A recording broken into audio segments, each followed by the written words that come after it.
जन्मांतरे भवेत् पुण्यं तदा भागवतं लभेत्।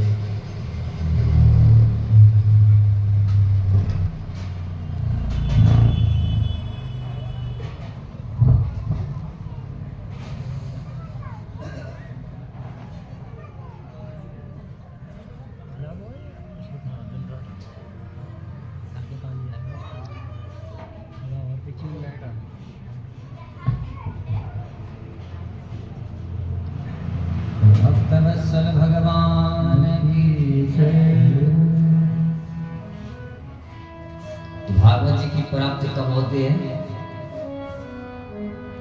जन्मांतरे भवेत् पुण्यम।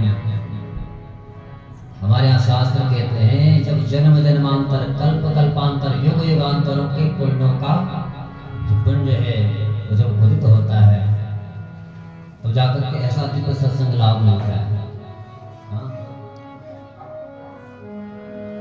इस कथा की चर्चा कब से हो रही थी?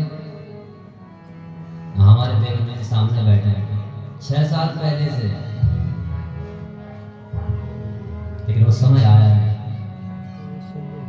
जब विक्रम जी के घर पर भी कथा हो रही थी तब भी चर्चा चल रही थी, लेकिन वो समय आया नहीं। संयोग है, ऐसे परिवार में कथा हो रही है।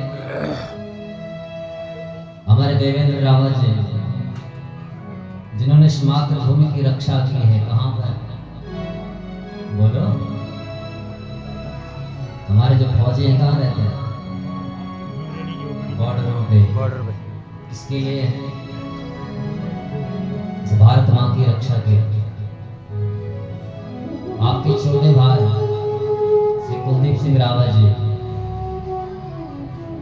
हमारे यहाँ केदार घाटी में जिनको गरीबों का मसीहा कह करके पुकारा जाता है, सच है, हमने देखा है।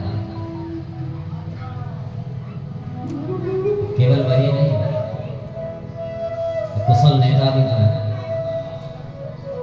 लोगों को घर दिया, रहने का स्थान दिया, एक सेवा है। आपके कनिष्ठ बंधु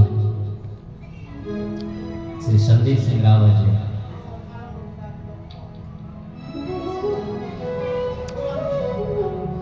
सेवा कर रहे हैं भवनों को बनाने पर।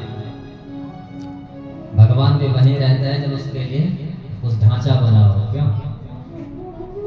हम तो फिर भी संसार के सामान्य प्राणी हैं, भगवान के लिए भी भवन चाहिए। आप जनों की वो सेवा कर रहे हैं, आपके भी पुण्यों का प्रताप है और आपके पितरों के भी पुण्यों का प्रताप है। ऐसे दिव्य मुक्ति के पावन ग्रंथ को हम श्रवण करने के लिए बैठे हैं। ये ग्रंथ ऐसा ग्रंथ है, सुनना तो दूर की बात, पांडाल में आ गए उसका तो कल्याण ही कल्याण है। मैं नहीं कह रहा हूँ, शास्त्र कह रहा है। लेकिन श्रोतुम इच्छत दे, अभी हमने कथा को सुना नहीं है, केवल इच्छा जगी। अरे जा महारावत भवन में कथा हो रही है, हमको भी जाना चाहिए था, हमको भी वहां जाकर के कथा को सुनना है। केवल ये भाव जगा, अपने घर में बैठे हैं। इतना भाव जगने मात्र से शास्त्र कहते हैं तक्षणा ईश्वरो हृदय अवरुध्यते।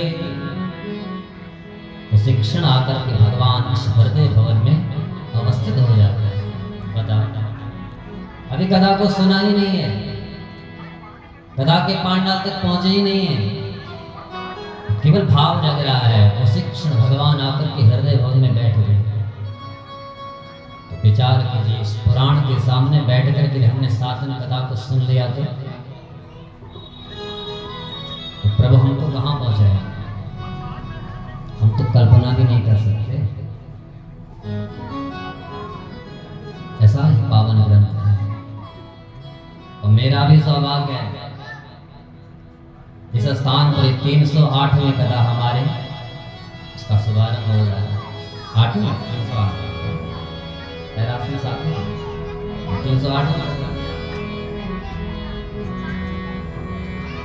और हम अपने ऊपर भगवान की बड़ी कृपा मानते हैं। हम तो हमेशा अपनी कथाओं में कहते हैं हमको बहुत बहुत छोटे थे तो पिताजी का साया चला गया और जब हमारे पूज्य ताऊ जी के द्वारा ग्रंथ सौंपा गया उसमें मेरी अवस्था 18 वर्ष थी। सामने बैठे हैं तो बोल भी